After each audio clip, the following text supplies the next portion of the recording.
Birth registration fees waived further. Elections Office embarks on staff recruitment. And police achieve KPIs.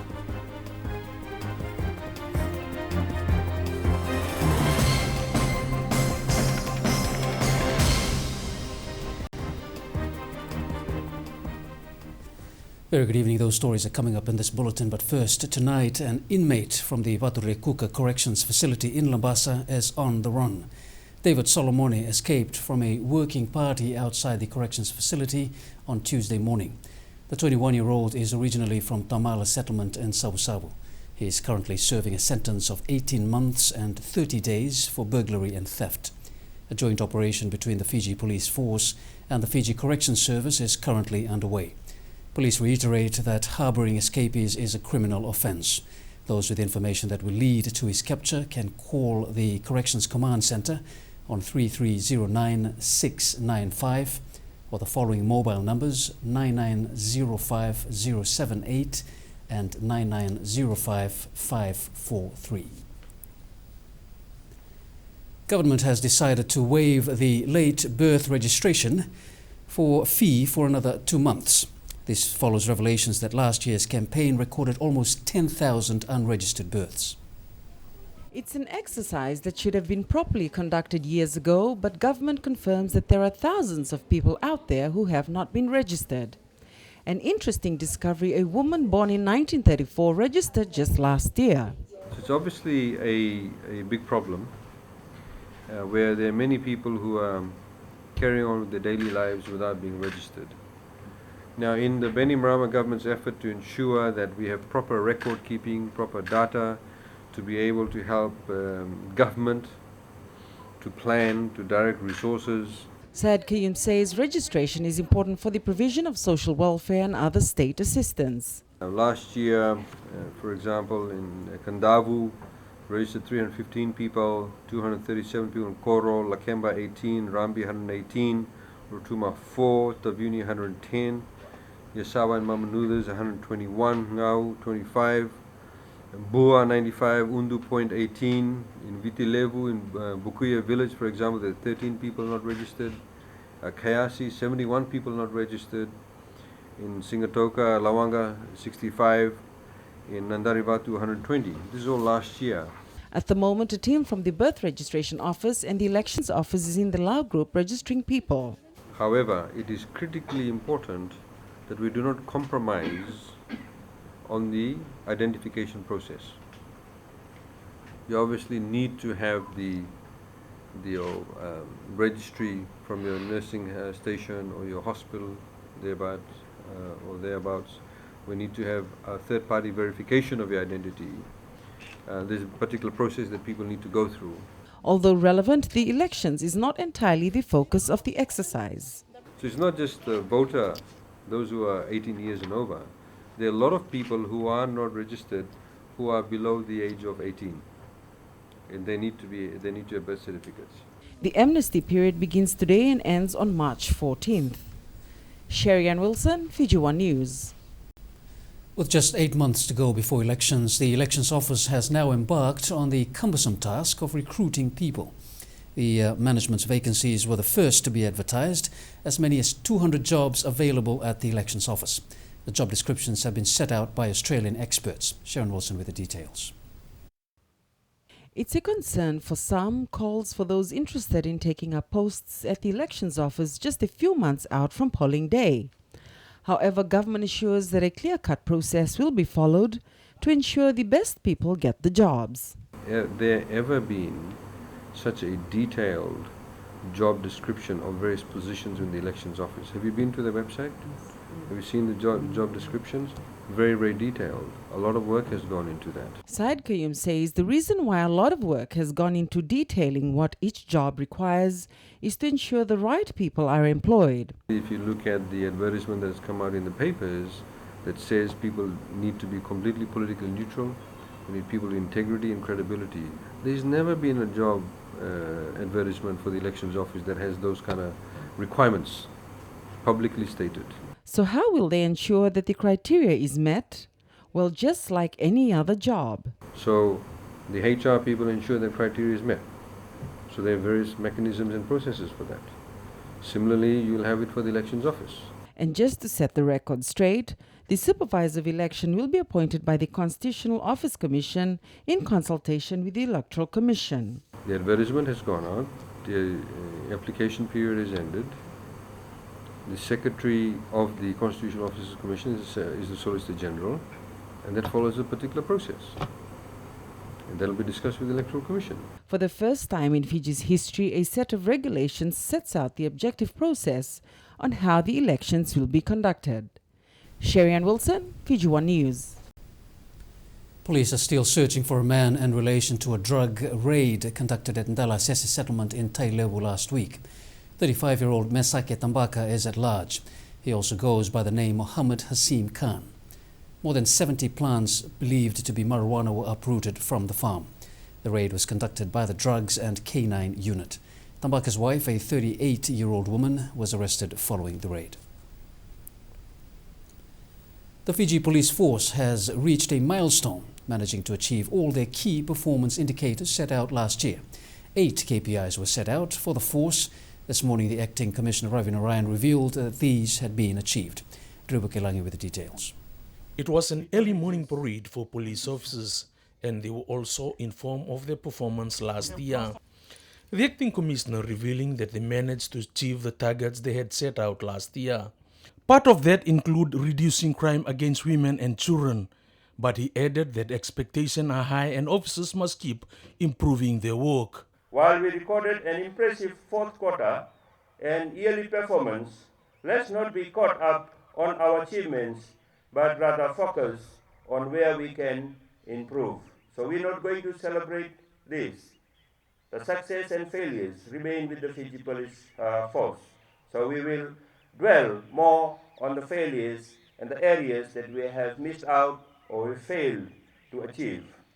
We are an organization that can afford to be basking in our achievements for a long period of time due to the nature of our work, which is very demanding.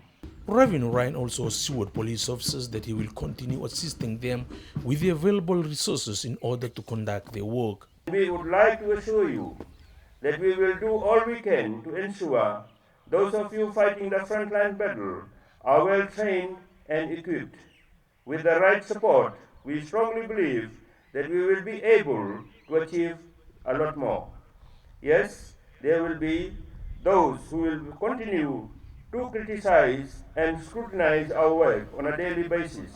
But that is part and parcel of our work, and let's not be disheartened, but to continue to work hard. The Acting Commissioner reminding those present that the people of Fiji are still expecting them to perform the level best. What we have revealed today is what's on paper, but you and I know very well that it does not depict the entire story, what's happening on the ground.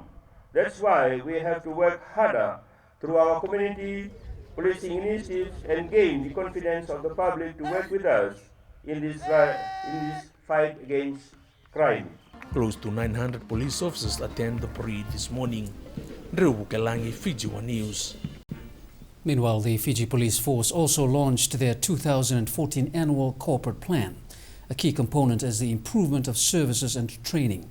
With elections just around the corner, the Acting Commissioner has made it clear that police officers will have to remain neutral at all times.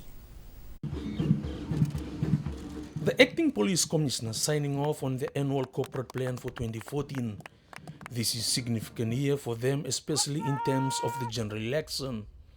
Ravi Narayan had a stern warning for police officers, saying he will not entertain those who affiliate themselves to certain political parties. Government's path towards elections has set, and our role is clear. Once again, I must reiterate and make myself clear, as police officers, we are to remain apolitical. If you want to associate yourselves with any political party, then Fiji Police Force is not for you. Our roles and responsibilities for the elections are clearly outlined and we are to remain neutral at all times. While they met their KPI in 2013, the force says there is still room for improvement when it comes to service delivery. I no longer expect just any kind of service, but quality service. I repeat, quality service. This simply means that in whatever unit or field you serve in, carry out your duties with the highest level of professionalism. Approach your duties with the right attitude so that you will make an impact and a lasting impression on those that you serve. Police officers were also told that they must be ready for criticism in the line of work since the public always expect improvements. Let us not be caught up with our past achievements, but focus on how we can improve. We are an organization that can never say we have done enough. Expectations from the private and public sector, well as the government, will continue to grow, and we have to be ready to face whatever comes our way. Drew Bukelangi, Fiji One News. Ahead in the news, President's service to St. John's acknowledged, and authorities partner to address dengue fever.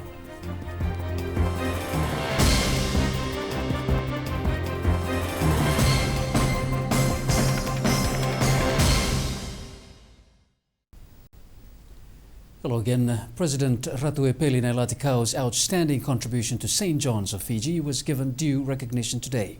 He was invested into the Order of St. John of Jerusalem.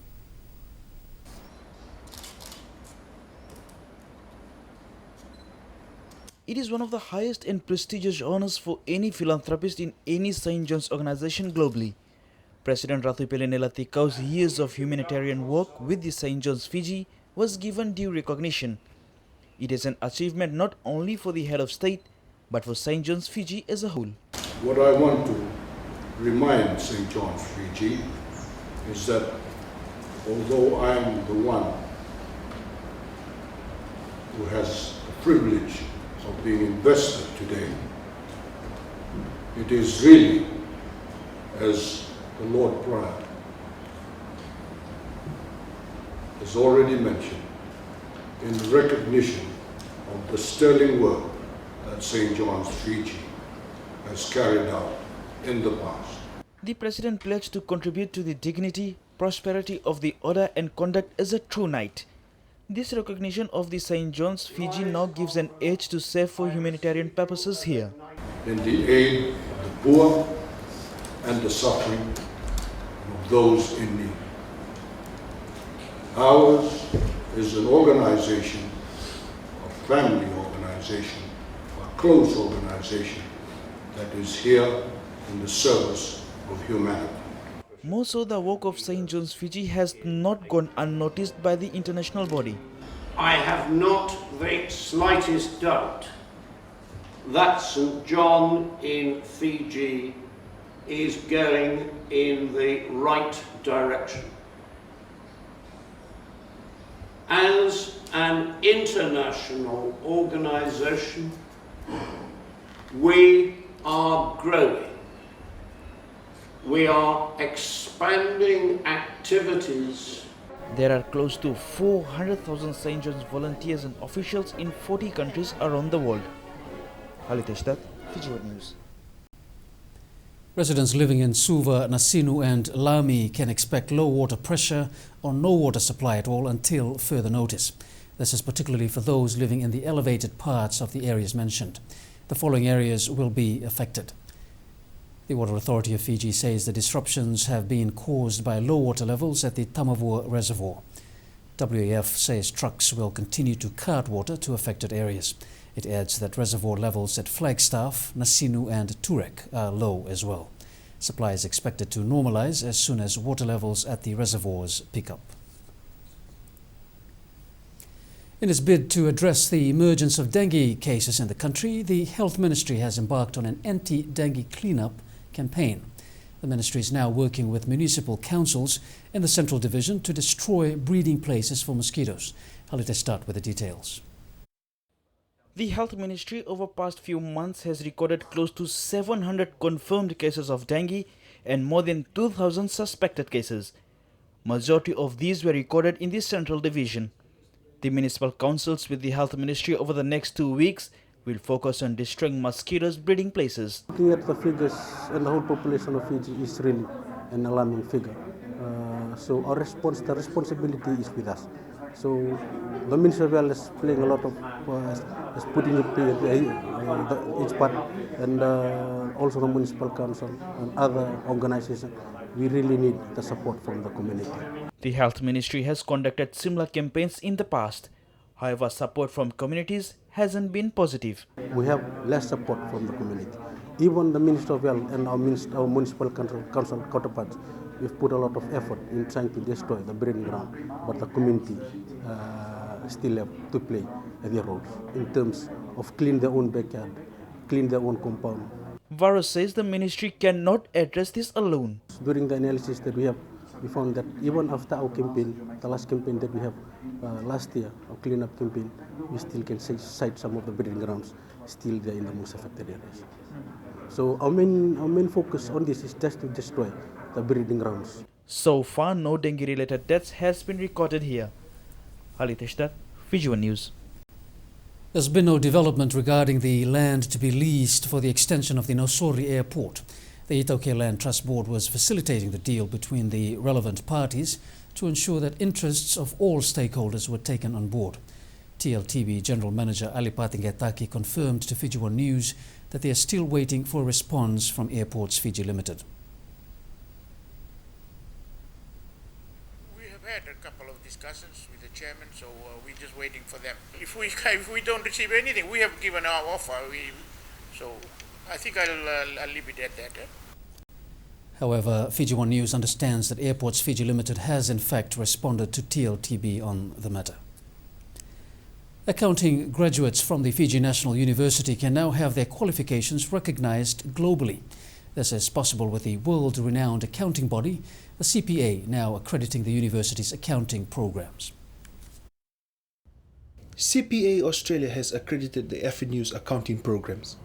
This means that accounting graduates from FNU can now work anywhere globally as a chartered accountant. Graduates from FNU can walk into any job market, not only in Fiji but entire Pacific or the world, and no one would ever be able to hassle them saying, we don't recognize this qualification, we don't recognize this degree.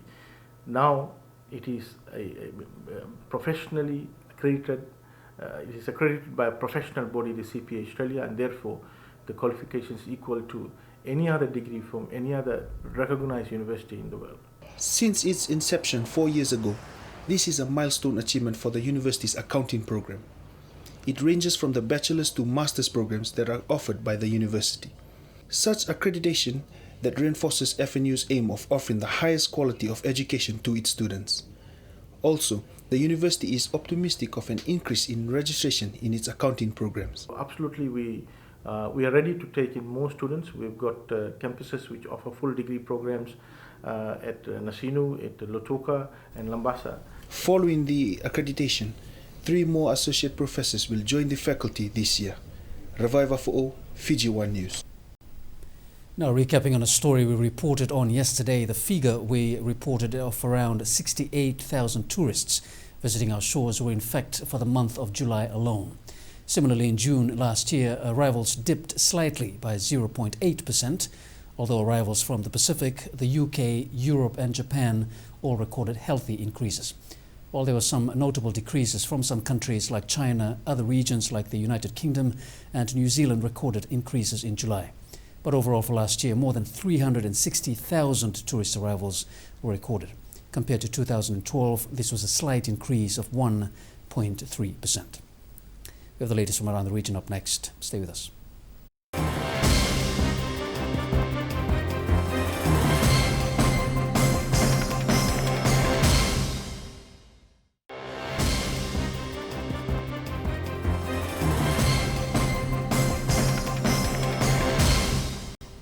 A heatwave continues to grip much of Australia, with temperatures now soaring well above 104 degrees Fahrenheit or 40 degrees Celsius in some areas.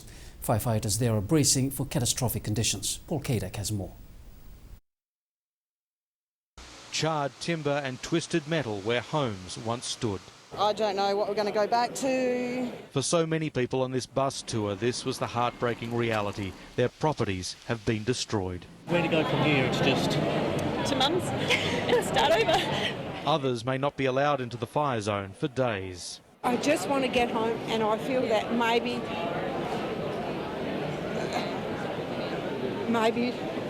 yeah, I'm okay.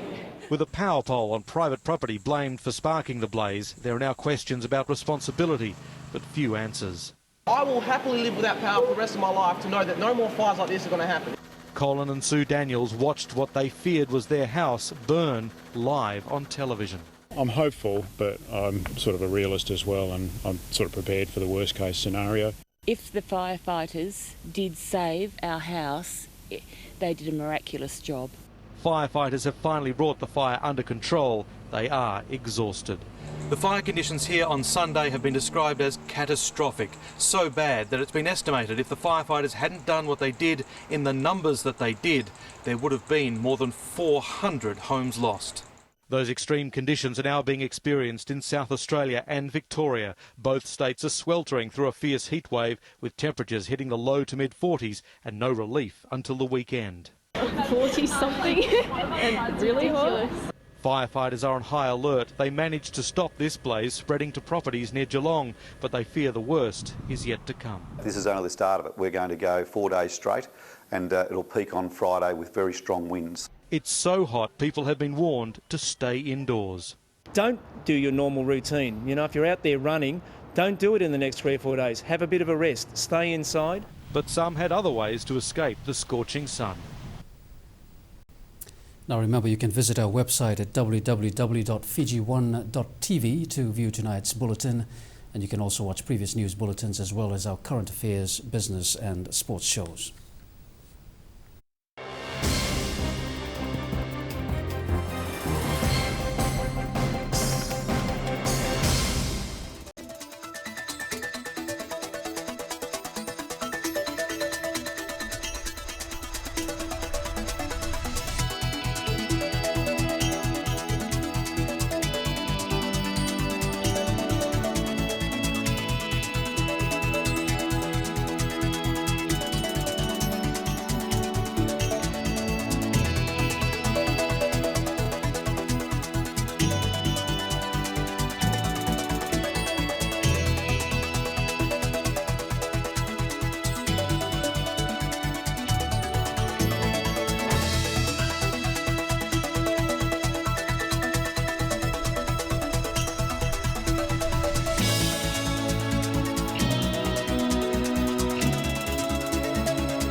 And Marans joins me now with sports, and FIU has 4 more months before their meeting with IRB here. That's right, Vili. The IRB funding issues is also expected to be sorted out then.